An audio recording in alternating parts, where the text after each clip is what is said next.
Hello, everyone. Hope everybody's having a great day today. Today, we are going to be looking at, in my opinion, a war that should get more attention that it doesn't. It's the French and Indian War. And as you see here on the screen, it's the most important war that you've never heard of.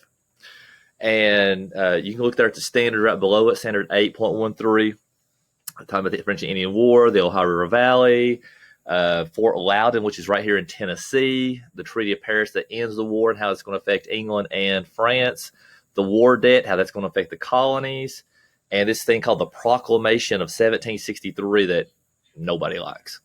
So lean back, let's get some learning on, and let's find out why this war is important and you've never heard of it. All right, so if you look at the screen here, all this area in red is the 13 colonies. Okay, we think about New Hampshire, Massachusetts, the New England colonies, New York, New Jersey, down to Georgia at the bottom. In the red, that's the 13 colonies. That's British. That's England. All of this in blue is France. Okay, so all this is France. This area here that is shaded is what we call a disputed area. Now, before it's disputed, technically, you notice here they call it Louisiana, that's France. Honestly, all of this is French land. Okay, so Tennessee, we are French. Kentucky, Mississippi, there are parts of Alabama. We think about modern day West Virginia and Western Pennsylvania, Western New York. That's France. Pretty much everything from the Appalachian Mountains. Think of this right here as the Appalachian Mountains, where you see my mouse scrolling through here. Everything on the right or the east is England. Everything on the left or the west is France.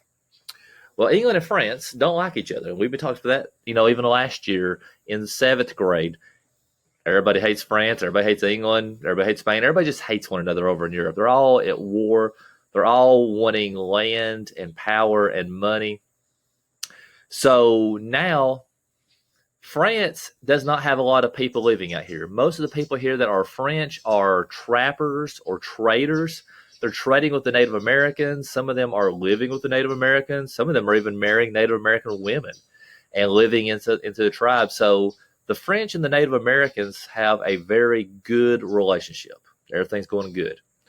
The British are trying to get started making money for the king, making money for England.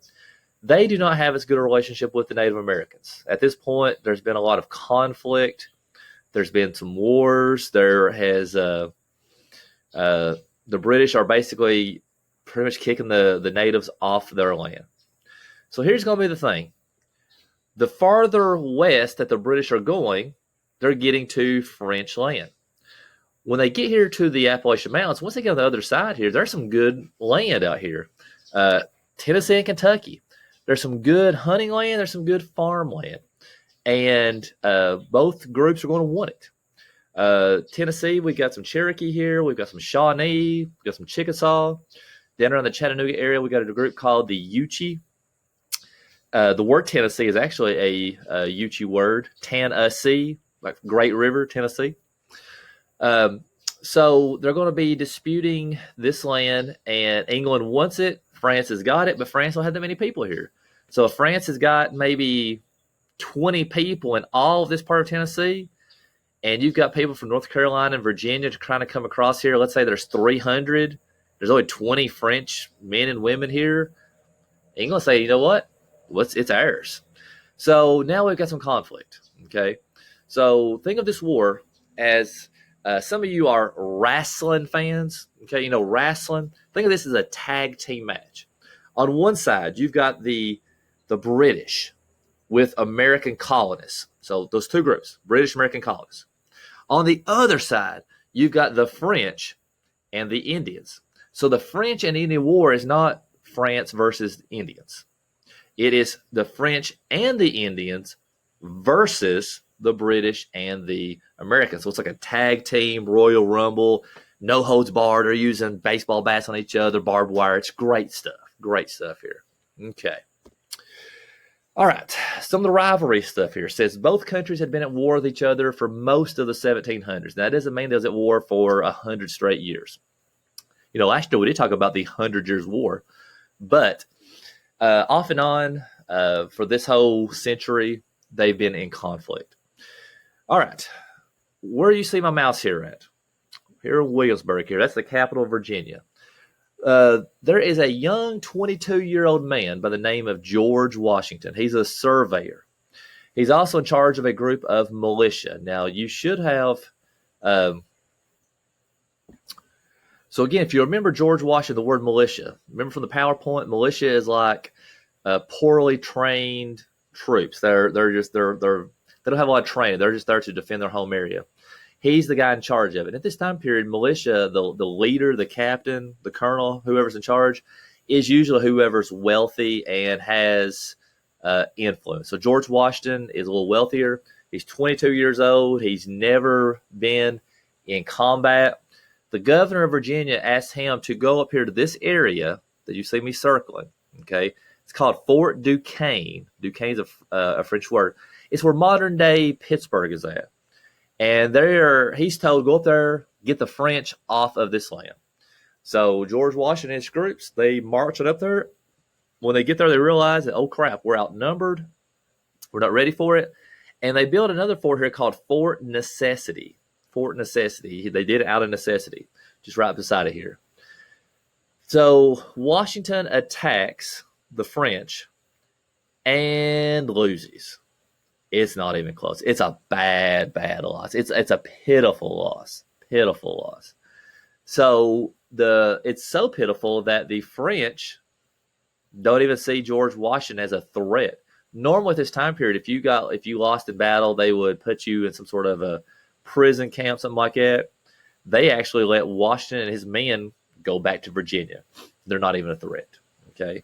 So even though Washington loses, excuse me, even though he loses, he learns. He realizes the tactics that the French did. He also knows how the Indians are fighting. So during this, okay, you think, all right, Washington got beat badly. He actually becomes well known throughout the 13 colonies, not because he lost, but because he's willing to fight. The British colonies, the 13 colonies, look at the French as an enemy. So here is an American man. He's born in America. He has fought back against the French. He struck the first blow against the French.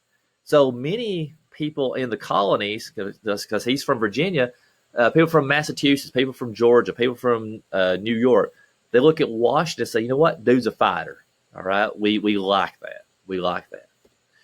All right, so this war here, when you look here on the screen, here in America, we call it the French and Indian War. And if you look at the years, it's a 9 years war between 1754 through 1763.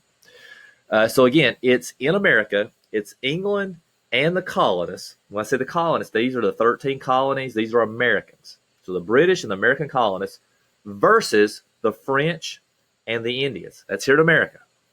Over in Europe, they go to war again officially in 1756. You notice there it's only 7 years, 1756 through 1763.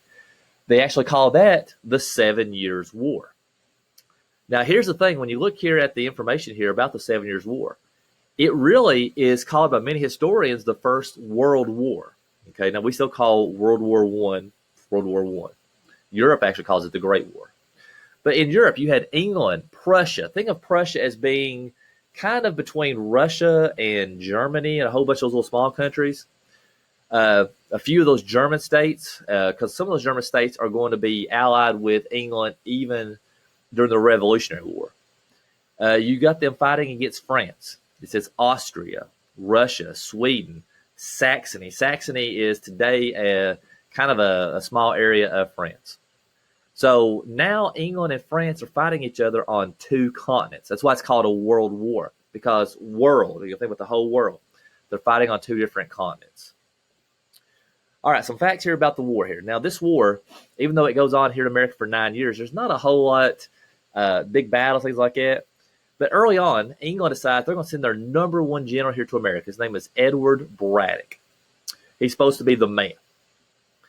George Washington is an advisor for him. Now, here's going to be something that's going to be an important thing later on. George Washington wants to serve in the British Army as an officer. He wants to be a British officer in the Army. England will not let George Washington serve in the Army as an officer for one reason. He's an American. We are here in America are called British subjects, not British citizens, British subjects. So when we have Edward Braddock coming across here, Washington is going to be kind of an advisor. He's going to show him where this Fort Duquesne is at. He's trying to give him some tips on how to fight the Indians. Well, General Edward Braddock, who knows everything, doesn't listen to what George Washington is saying. So he thinks, the Indians, they're just not that good. We're the British. We wear red jackets. We're the bomb. We're going to wipe them out. So while the British are marching towards Fort Duquesne, they get ambushed. Think of an ambush is you get attacked from all sides, and it's a surprise. In this ambush, Edward Braddock is killed. So that means now the number one commander here in the American colonies to fight the French, he is now dead. That's a bad loss for the British. So early on, the first 2 to 3 years of the war, England is losing. France is winning. It's not even close. The Indians are mainly their allies, except if you look at the second group here, the one main group who fights for the British is a group called the Iroquois. Okay, and they call them the Iroquois Confederacy because the Iroquois is not just one group. There are 6 different tribes of Indians that are fighting together under one ruler. Okay, and everybody's heard of the Mohawk. You think about the haircut, you get the Mohawk. So, and the Mohawk actually had war with Mohawks. The Mohawk, the Seneca, the Cayuga, the Onondaga, the Oneida, and the Tuscarora. So those 6 tribes are what we call the Iroquois Confederacy, and they will fight with the British. Most other Indian tribes fight with the French.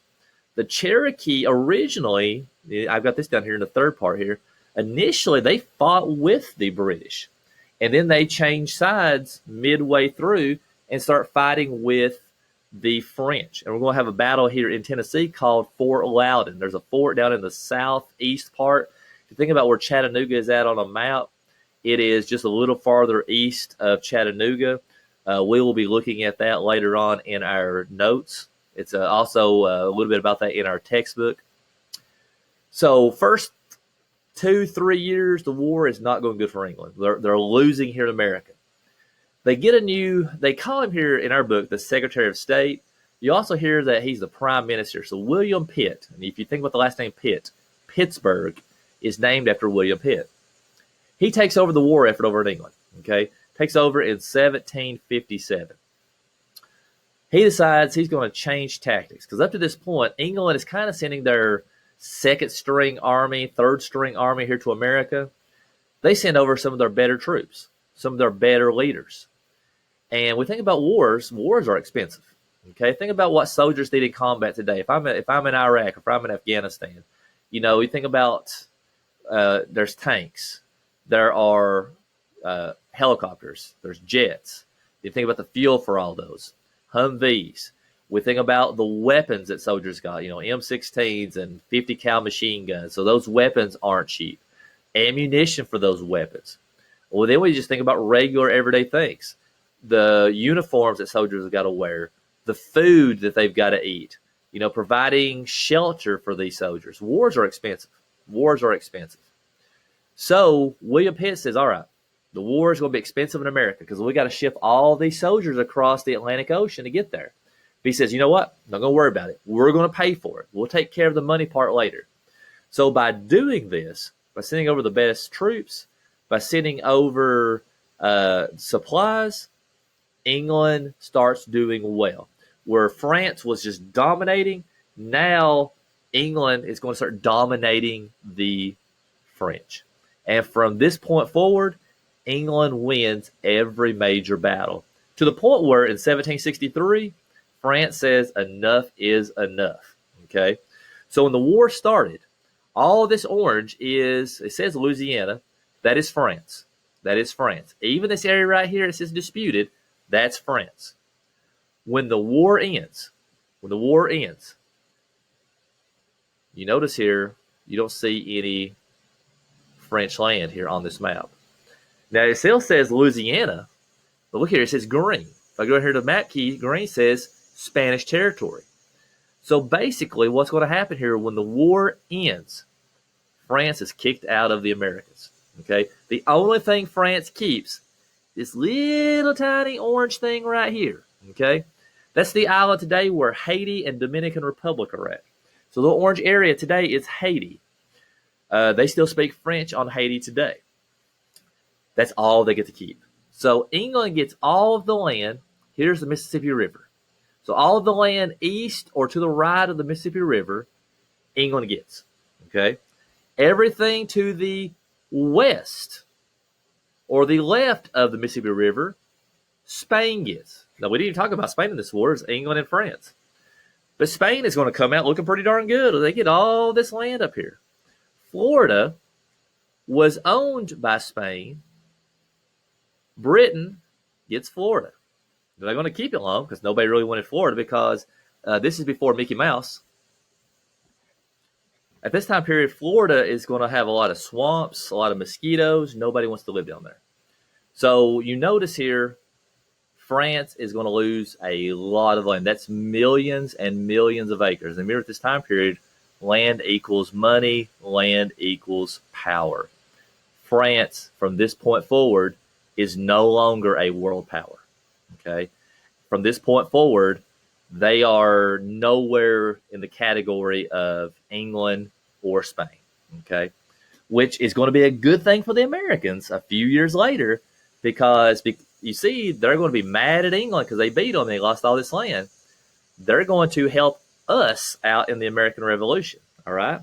So they got upset. So this is going to be good for us when it's all said and done here.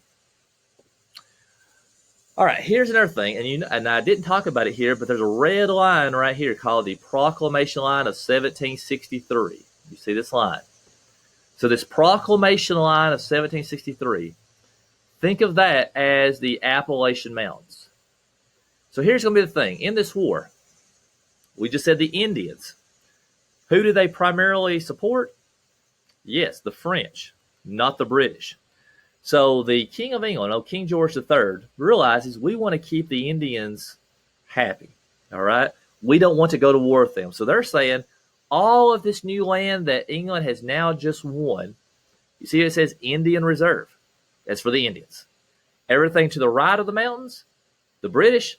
Everything to the left of the mountains, those different tribes that are there, the Cherokee here in Tennessee, the Shawnee up in Kentucky, that's their land. Chickasaw is out in like West Tennessee, northern Alabama, northern Mississippi.